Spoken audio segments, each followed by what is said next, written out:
Bonsoir à toutes et à tous et bienvenue sur Télé Djibouti dans cette nouvelle édition de votre journal de 22h, les titres de l'actualité. Le président de la République a rencontré les notables chefs coutumiers de la ville blanche concernant cette tournée régionale. Et dans l'actualité nationale également, cette réunion de concertation interministérielle concernant le Covid-19. Et peu après ce journal, vous suivrez une émission par an des méthodes à pratiquer contre ce virus. Et en Syrie, cette première patrouille conjointe turco-russe sur la route M4 à Idlib. C'était les titres. Merci si vous nous rejoignez sur Télé Djibouti. Seconde étape de la tournée du président de la République, le dialogue citoyen initié au profit des populations de régions de l'intérieur, notamment de Tajoura. Le chef de l'État, Ismaël Marguilé, ne put, pour des raisons d'ordre météorologique et d'incompatibilité avec son déplacement prévu à bord d'hélicoptère, se rendre aujourd'hui à la localité de Madgoul, censée abriter la seconde phase du débat citoyen entériné au profit de la région de Tajoura. Si, indépendamment de sa volonté, le président n'a pas pu assister au dialogue qu'il a souhaité et planifié lui-même avec ses compatriotes de Madgoul et localités environnantes, il prit toutefois les dispositions nécessaires à la tenue de l'événement, notamment en demandant à 3 membres de son gouvernement de le représenter et de s'astreindre comme il le faut à l'ensemble des activités propres à cet exercice d'échange, de débat, de concertation et de formulation des requêtes propices au bien-être des populations de nos régions de l'intérieur. C'est pourquoi le dialogue dévolu à Madgoul et localités avoisinantes souscrit au protocole désormais établi et reposant sur un round préalable de discussion et d'évaluation de la portée d'action publique introduite au profit du développement économique. L'état des secteurs de base, notamment l'éducation, la santé et les routes, a été évoqué. L'apport de la puissance publique dans le domaine du développement social a ensuite été abordé. Retour à la ville blanche, comme dans les précédentes tournées dans les régions. La tournée du président Guelleh hier matin à Tajoura avait pour objectif d'échanger et de discuter avec les leaders communautaires de cette région. Le président et les sages ont échangé directement sans intermédiaire sur la situation dans la région, les progrès enregistrés dans les différents domaines socio-économiques ainsi que les difficultés que connaît cette région. Le président a introduit la réunion avec les Okal par un mot d'introduction.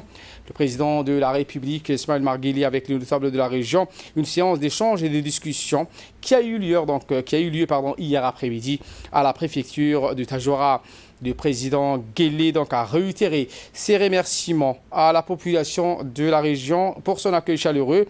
C'est avec enthousiasme et un ferveur que je m'exprime ici pour lancer cet échange avec nos locales, pour écouter leurs suggestions et contributions que je juge important dans les processus de la bonne gouvernance. Le président de la République n'a pas manqué de rappeler l'histoire du siège de la préfecture de Tajoura, un lieu qui nous a permis, a-t-il dit, de discuter et d'échanger au profit de la réconciliation nationale et la paix, a souligné le président de la République. chef de village, président du Majlis, kaaban oo dhan ay lahaydna dee waan isku dayi doonaa inaan ka jawaabay. Les questions du local tournaient notamment autour du chômage, l'agriculture, la santé et la route. Hamad Barkhat, chef du village, a soulevé le problème d'enregistrement du jugement. Monsieur Ali Hassan, local général d'Assaguila, indique qu'Assaguila est situé à 90 km de Tajoura. Se situant à Daïdehou jusqu'au pied de Moussa Ali, cette localité ne possède pas de route goudronnée, a-t-il martelé.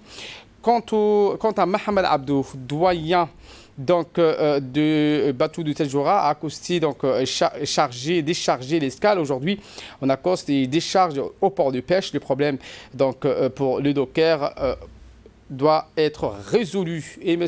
Hussein Ahmad, chef de village de Randa, a soulevé que sur le plan éducatif, le lycée manque à cette localité. l'électricité, l'eau, les routes, l'éducation, la santé et l'acte supplétif d'acte naissance au milieu des discussions entre le président de la République. Le chef de l'État donc, a tout d'abord mis l'accent sur les efforts consentis en matière de santé et d'éducation, tout en mettant l'accent sur l'urgence de mettre en place un dispositif de scolarisation à tous les enfants du pays. Cela constitue, a poursuivi le président, un défi que je souhaite résoudre au plus vite, ainsi que l'enregistrement au plus vite de nouveau-nés afin que tous nos enfants obtiennent leur acte de naissance. J'exhorte nos administrateurs et responsables de l'état civil d'apporter des réponses adéquates à ces questions légitimes, surtout au niveau des localités. Fin de citation. oo boordabeshka laga sameeyo arrinkaasi inta aan solution helayno ama gaardakoodka ama boordabeshka meesha ka rarno ma aqaan laakiin waxbaan dee samaynaynaa. Autre actualité de ce 22h, le ministre de la Santé, Mohamed Warsame Diriye, a tenu donc une réunion multisectorielle avec ses homologues de l'éducation, l'enseignement supérieur, la communication, les transports et le commerce pour mener des actions concertées face à la menace du pandémie du coronavirus. Chacun son niveau ministériel. Les membres du gouvernement ont échangé sur les mesures prises pour la riposte. Si se manifestait un cas sur le territoire, il s'agissait de faire un point de situation, de prendre des mesures préventive face à cette propagation de cette pandémie et de coordonner les opérations. Mettre en place des dispositifs pour contrer d'éventuels cas, toutes les mesures nécessaires pour protéger la population. Il convient de rappeler qu'hier, le ministre de la Santé a fait une déclaration suite aux cas confirmés dans les pays limitrophes. Le gouvernement, à son plus haut niveau, a requis une vigilance accrue, l'augmentation des effectifs au point de contrôle et la diffusion large et générale des mesures préventives contre la propagation du coronavirus. Parmi les mesures supplémentaires, le gouvernement a décidé hier donc de suspendre tous les vols internationaux en partance et à destination de Djibouti jusqu'à nouvel ordre. Dans un mot prononcé à cette occasion, le ministre de la Santé, Mohamed Warsame Diriye, a souligné l'importance que revêt cette réunion. Voici ses propos. Nous sommes réunis au ministère de la Santé. C'est un honneur pour moi de travailler avec mes collègues qui sont à côté de moi. L'objectif de cette réunion aujourd'hui, surtout, c'est de créer une coordination multisectorielle entre l'ensemble des ministères qui sont concernés. Et c'est surtout pour informer surtout la population que l'ensemble du gouvernement sont mobilisés pour accompagner le ministère de la Santé et l'ensemble du gouvernement sont mobilisés pour faire face à ces problèmes. Et surtout, c'est les ministres de commerce qui sont à côté de nous également, les ministres de l'éducation, les ministres de transport, les ministres de l'enseignement supérieur, de la communication également. Et chaque département ou chaque ministre sont là pour apporter leur appui, mais apporter leur appui pour vraiment trouver des mesures collectives. Écoutons à présent le ministre de l'Enseignement supérieur et de la Recherche. Je voudrais tout d'abord, pour répondre à votre question, insister sur un fait très très important, celle que c'est le président de la République qui nous a donné aujourd'hui toutes les consignes pour que nous puissions donc nous réunir pour pouvoir travailler et répondre aux questions que la population djiboutienne se pose aujourd'hui. Il y a deux éléments à tirer de cette réunion qui donc étaient sous l'égide du ministre de la Santé, Mohamed Warsame. Comme vous l'avez dit, elle a réuni un certain nombre de ministres. Deux éléments, c'est important, comme je le disais. Le premier élément, comment donc sensibiliser notre population et garantir sa protection.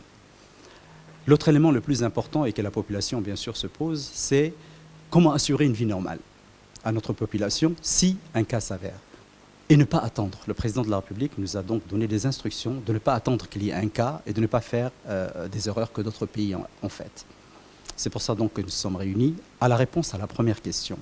Sensibiliser, informer, tenir notre population au courant des actions à prendre pour juguler donc cette pandémie si elle arrive à Djibouti. L'élément le plus important, c'est de tenir informé notre population à travers la communication pour qu'il y ait une cohésion sociale et une solidarité. Et c'est l'élément essentiel dans la prévention contre le coronavirus. L'élément essentiel est la prévention, se laver les mains. Un certain nombre de consignes que vous connaissez déjà et que le ministère de la Santé a mis à la disposition à toute la population djiboutienne. Dans la foulée de cette interview avec Saïd Hallato, le ministre de l'Enseignement supérieur et de la Recherche, a indiqué qu'il n'y aura pas de fermeture du lycée, des écoles et de l'université. Voici ses propos. Maintenant, comment s'assurer qu'au niveau des écoles, vous m'avez posé la question tout à l'heure, et au niveau de l'enseignement et de la formation, en cas de pandémie, pour l'instant, nous prions Dieu que nous ne soyons pas affectés, mais en cas de pandémie, il faut être prêt.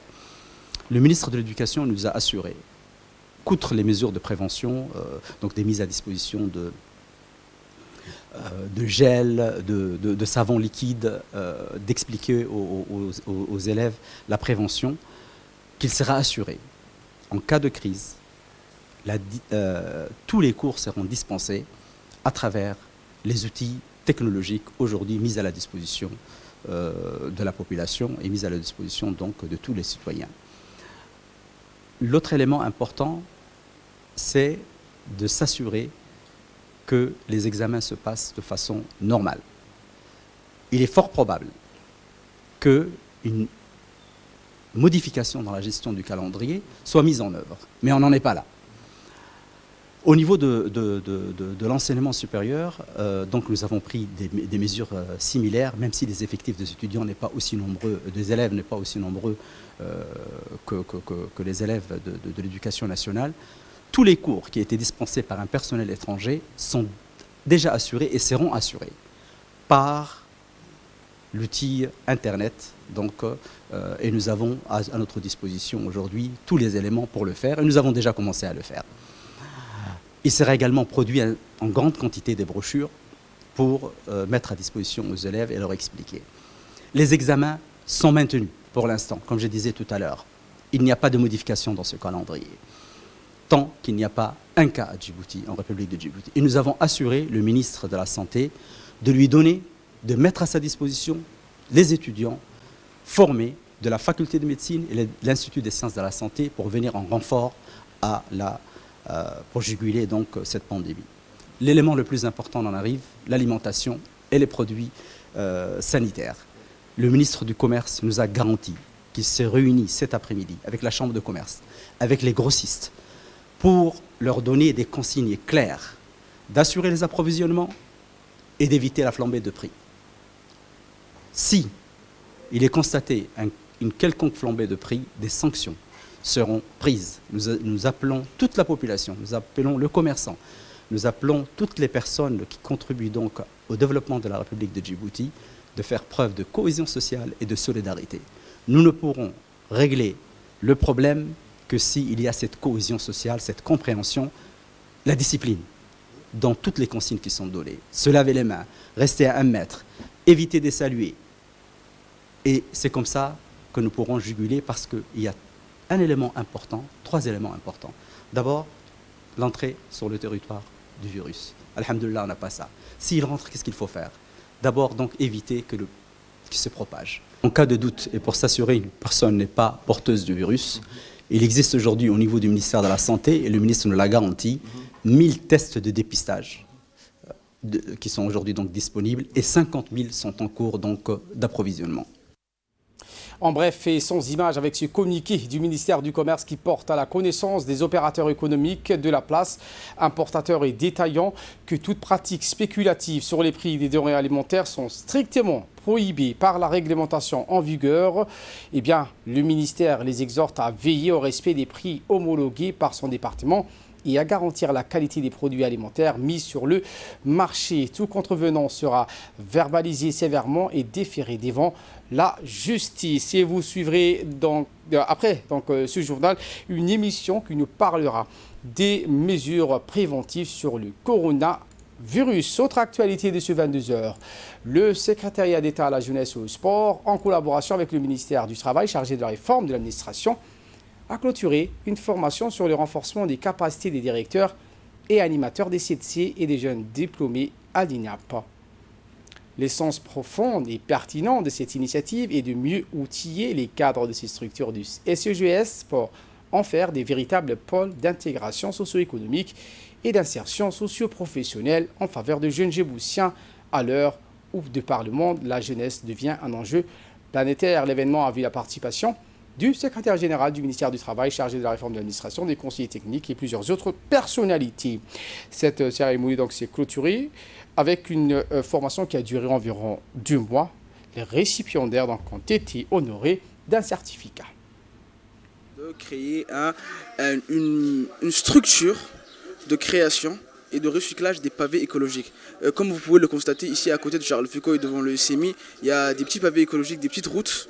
Et ces petites routes sont faites à partir de pavés. Il y a certains pavés qui sont faits de ciment et d'autres qui sont faits à partir de matières recyclables. Et comme vous le savez, l'environnement est une affaire de tous. On a un différent chez soi, on a une différente maison, on a une différente vie, mais l'environnement, ça nous appartient à tous. On a une seule Djibouti, on a une seule terre, et aujourd'hui, c'est crucial de penser, c'est vraiment une nouvelle idée de penser que préserver l'environnement, il faut changer les mentalités, je pense, aujourd'hui. On a mûri, les jeunes ont mûri, et tout le monde utilise des sachets, donc je voudrais présenter cette perspective, porter mon projet au-delà de Djibouti, pour que les gens prennent conscience de l'importance de l'environnement, et en second lieu, de créer une structure de recyclage qui sera une première dans notre pays, et non seulement, comment dirais-je, je n'ai plus les mots, mais non seulement faire comprendre aux gens que le recyclage, c'est pas en Europe, mais ça peut se passer aussi à Djibouti. Et de là, nous passons en nouvelles du monde. Je vous le disais en titre, en Syrie. Première patrouille conjointe turco-russe sur la route M4 à Idlib. Explication. Le ministre turc de la Défense a annoncé le lancement de la première patrouille terrestre conjointe avec la Russie sur la route M4 à Idlib en Syrie. Les forces terrestres des deux côtés ont participé à la patrouille conjointe avec une couverture aérienne, a expliqué le ministre turc de la Défense sur Twitter. Et d'ajouter que la patrouille conjointe s'inscrit dans le cadre de l'accord de Moscou conclu le 5 mars dernier entre les dirigeants des deux pays, Recep Tayyip Erdogan et Vladimir Poutine. Le 5 mars, les présidents Erdogan et Poutine ont annoncé qu'ils étaient parvenus à un accord de cessez-le-feu à Idlib le 6 du même mois. Une déclaration conjointe a également été publiée par les deux pays qui comprennent l'accord visant à établir un couloir sûr à 6 km au nord de la route internationale M4 et à 6 km au sud de celle-ci. Voilà pour l'essentiel de ce 22h. Merci à vous de nous avoir suivis et très bon suivi des programmes sur Télé Djibouti.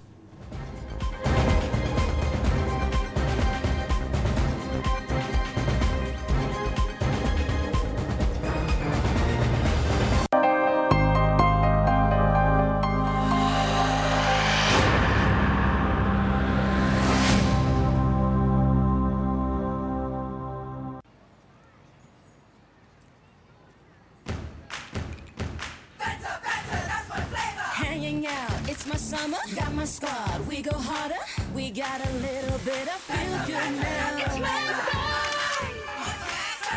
do, all I wanna do,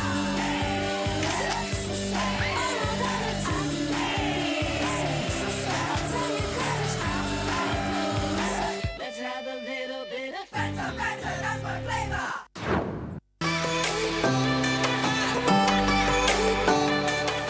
En vertu des règles de l'Union africaine, il est incontestable que Djibouti devrait être le candidat du groupe africain au siège du Conseil de sécurité pour la période 2021-2022.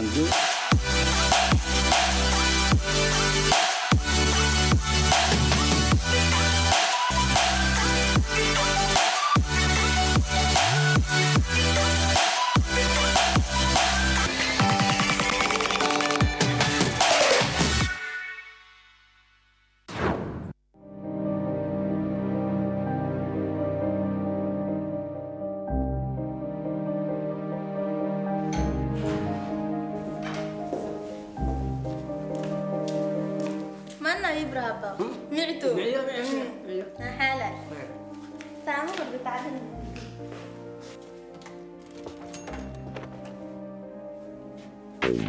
ما حما باهتونا ايه حن بابروك الدسن